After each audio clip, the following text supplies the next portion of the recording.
Hello friends. आज के जो अपना टॉपिक है हिंदी से संबंधित टॉपिक है और जो एग्ज़ाम में एक क्वेश्चन पूछता है आप सभी के लिए बेहद कठिन लगता है आप सभी को, परंतु आज आप अपने चैनल से इस बड़ी समस्या का समाधान चुटकी में कर दोगे। इसलिए आपसे यहीं एक रिक्वेस्ट है कि आप चैनल को ज़्यादा से ज़्यादा शेयर करें, लाइक करें, कमेंट करें, ताकि हमें पता चले कि आपकी समस्या क्या है और उसका समाधान हम आप तक पहुंचाएं। तो ज़्यादा समय न लेते हुए, क्योंकि टॉपिक भी थोड़ा बड़ा हो जाएगा, हम अलंकार की बात करते हैं। तो अलंकार में ये कोई नहीं पूछता कि अलंकार का अर्थ क्या है, शाब्दिक अर्थ क्या है। मैं फिर भी बता देता हूँ, आभूषण होता है। आगे चल के इस टॉपिक को मैंने डिटेल से किया है, तो वीडियो को पूरा देखना, स्किप नहीं करना है। तो देखिए, ध्यान देने वाली क्या बात है कि मैं यहाँ एक एक लाइन में जो अलंकार है उसको कंप्लीट किया है। और उस जो एग्ज़ाम में आए हैं पीछे, एचएससी में हो चाहे एचटेट में हो, कहीं पर भी अलंकार आए हैं, इन अलंकारों से बाहर नहीं आए हैं। तो आज की जो वीडियो है बेहद ही इम्पोर्टेंट है एग्ज़ाम की दृष्टि से। पूरा वीडियो देखना है। अगर आप हमारे चैनल पर नए हैं तो सब्सक्राइब कर लीजिए और शेयर कीजिए, लाइक कीजिए, कमेंट कीजिए समय के अभाव को देखते हुए। और आज का जो टॉपिक है वो बड़ा भी है, बहुत अच्छे से समझना है आपको। आपका 1-2 नंबर का काम यहाँ से फिक्स होने वाला है। तो देखिए, ज़्यादा समय न लेते हुए चलिए कीजिए अलंकार। अलंकार में देखिएगा, आपको ध्यान ये रखना है आपको कि जैसे अनुप्रास अलंकार लिखा, एचएससी सीटी में बार बार पूछ रहा है कि एक वर्ण बार बार आए। मैं यहाँ से थोड़ा शॉर्ट में लिखा है ताकि आपको समझ में आए, डिटेल में आगे बताऊँगा। वीडियो को पूरा देखना है कि अनुप्रास अलंकार भी एक वर्ण बार बार आए। अनुप्रास अलंकार याद रख लेना है। यमक, एक ही शब्द 2 बार आए। ये कन्फ्यूज़ करेंगे, दोनों तीनों पॉइंट आपको अच्छे से समझना है। यहाँ मैंने एक ही लाइन में इसीलिए लिखा है ताकि आपको समझ में आ जाए। यमक क्या है कि एक ही शब्द 2 बार आए, ठीक है। और श्लेष क्या है कि एक शब्द के अनेक अर्थ आए। यहाँ आपको ध्यान दे लेना है यमक में कि एक शब्द बार बार आ रहा है तो यमक हो गया। एक शब्द के अनेक अर्थ है, मतलब शब्द एक है उसके अर्थ अनेक हैं, तो वो श्लेष अलंकार हो गया। उपमा अलंकार, ये परिभाषा देखिए, एग्जाम में 4 ऑप्शन आते हैं। 4 आप अगर ये 4-5 आप फिक्स कर लोगे ना, तो ऑप्शन की साइड से भी कट कर सकते हो ऑप्शनों को। सा, सी, से, सम, सरीस, अगर ये कहीं भी जो लाइन दी गई है, पंक्तियाँ दी गई हैं, उसमें ऐसा मिलता है तो कौन सा अलंकार है? उपमा अलंकार है। गलत नहीं करना है भाई। उत्प्रेक्षा अलंकार, परिभाषा को छोड़िए, क्या किसको कैसे कहते हैं, आपको डायरेक्ट ही मैं बता रहा हूँ कि अगर वाक्य में ऐसा दिखाई देता है तो आपको ये 6-7 पॉइंट याद रखने हैं और आपका 1 नंबर का काम फिक्स हो जाएगा। कहीं भी गलत नहीं होगा ज़िंदगी में, किसी भी एग्ज़ाम में बैठिए आप। उत्प्रेक्षा जो है, इसमें देखिए जनू, जानू, मानू, मानो, ये अगर कहीं वाक्य में दिखाई देते हैं, पंक्तियों में दिखाई देते हैं, तो उत्प्रेक्षा अलंकार कर देना है। रूपक में क्या होता है कि योजक चिन्ह होता है और समानता दिखाई दे जाती है।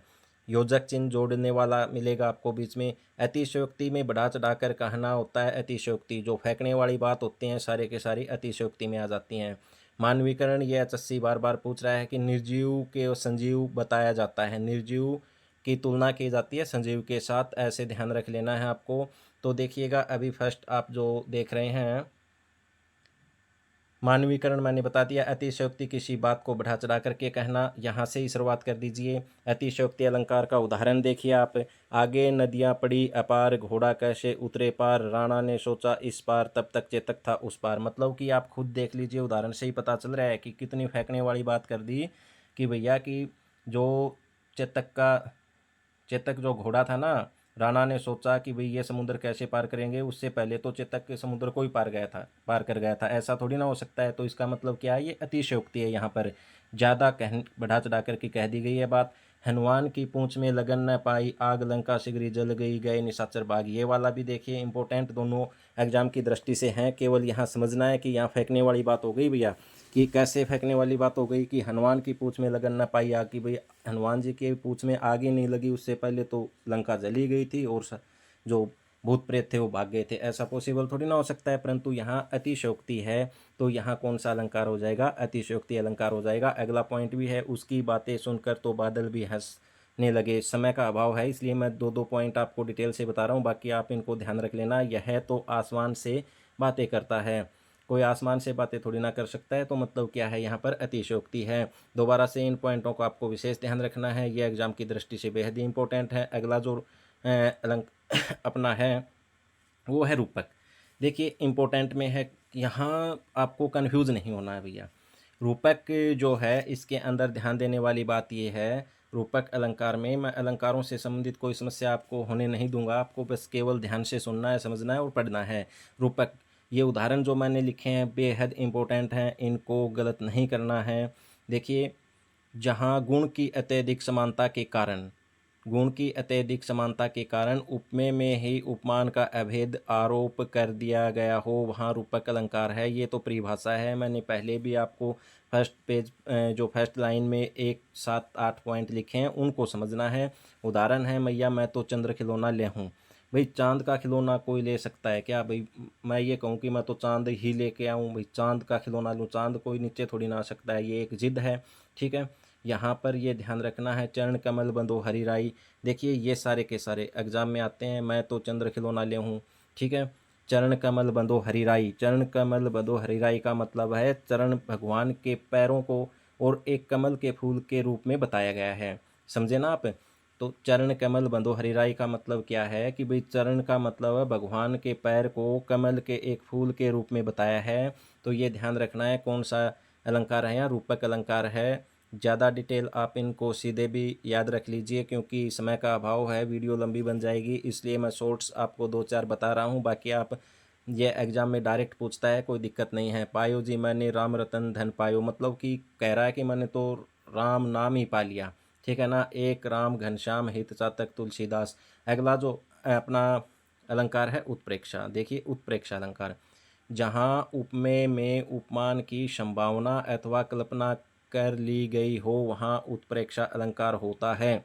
ये ध्यान देने वाली बात है कि इसके उदाहरण देखिए, मानो माई धन धन अंतर्दामिनी। अगला जो उदाहरण है एग्जाम की दृष्टि से बेहद इंपॉर्टेंट है, उस काल मारे क्रोध के तनु कांपने उसका लगा, मानो हवा के जोर से सोता हुआ सागर जगा। समझे ना, ये कह रहा है भैया कि क्रोध के कारण शरीर का कांपना, ठीक है, क्रोध के कारण शरीर का कांपना हवा के जोर से जागे हुए सागर के समान बताया है यहाँ।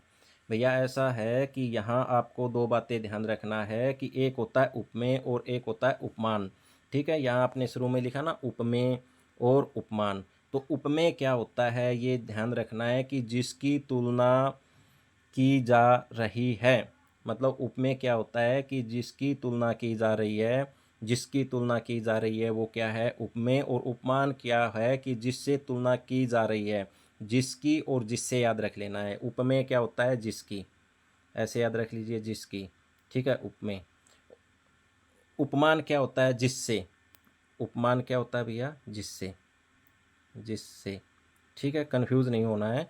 यहाँ मैंने दोनों तरीके से बता दिया है, समझने के लिए भी और ट्रिक के साथ भी मैंने शुरू में ही बता दिया है, तो यहाँ दिक्कत आनी नहीं चाहिए भाई।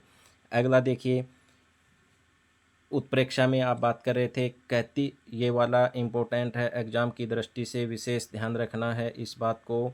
डायरेक्ट पूछता है कौन सा अलंकार आ जाएगा, उत्प्रेक्षा आ जाएगा। कहती हुई ये उतरा के नेत्र जल से भर गए, हिम के कणों से पूर्ण मानो हो गए पंकज नए। अगला जो है मानवीकरण अलंकार, देखिए मानवीकरण में क्या होता है, मैंने पीछे लिखा कि निर्जीव वस्तुओं को प्रकृति या अमूर्त भावों को मानवीय भाव में प्रयोग कर रहा है, मानवीकरण अलंकार आ जाता है। ये तीनों ही उदाहरण बहुत इंपॉर्टेंट हैं। मानवीकरण में आप खुद समझ जाएंगे कि चांदनी रात हंस रही है, मतलब कि यहाँ पर जो है चांदनी रात थोड़ी ना हंसती है, हंसता तो इंसान है, परंतु यहाँ ये चांदनी रात ये निर्जीव की तुलना कर रहा है सजीव के साथ।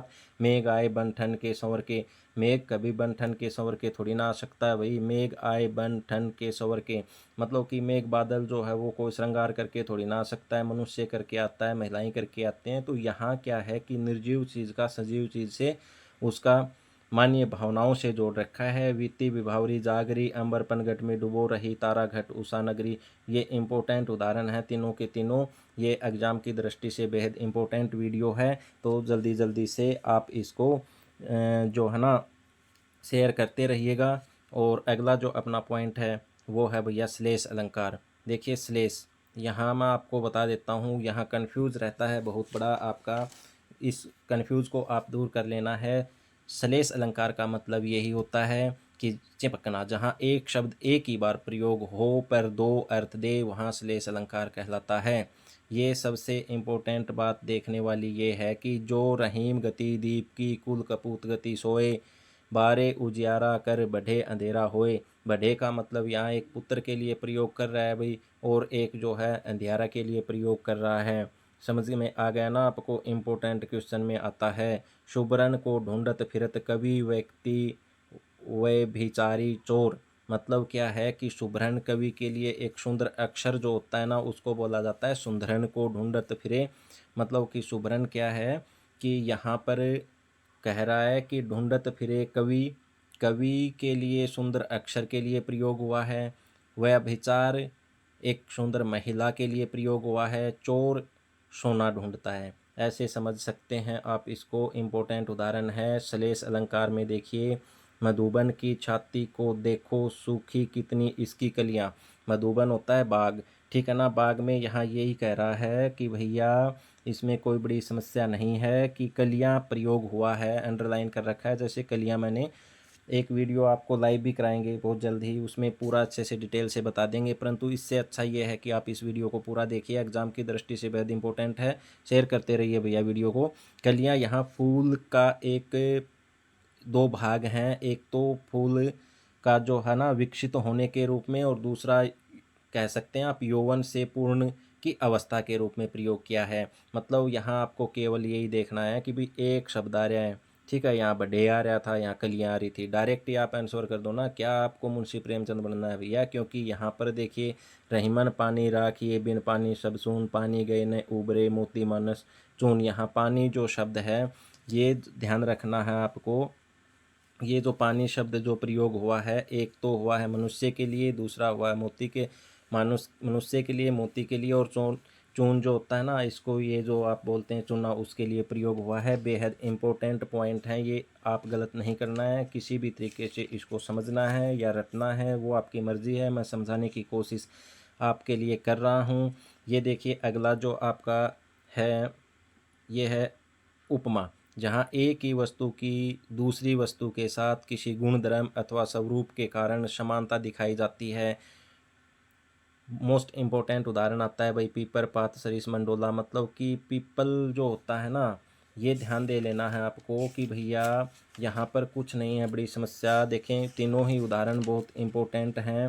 पीपर के ये क्या कह रहा है कि भाई पीपर पात सरिस मंडोला, मतलब पीपल के पत्ते की तरह मंडोला मतलब आधीर हो जाना, ठीक है ना? पीपल की पत्तों की तरह से आधीर हो जाना। पीपर पात सरिस मंडोला का मतलब है आनंद सुंदर चंद्र सा नदियाँ जिसकी यश धारा सी बहती, मखमल के झूले पर हाथी सा टीला। मोस्ट इम्पोर्टेंट उदाहरण है ये, आप डायरेक्ट एग्जाम में आपको मिलेंगे उदाहरण। 4-4 5-5 उदाहरण मैं लिखवा रहा हूँ, उनको या तो ट्रिक से याद करो या फिर यहाँ जो मैंने बताया इससे याद करो।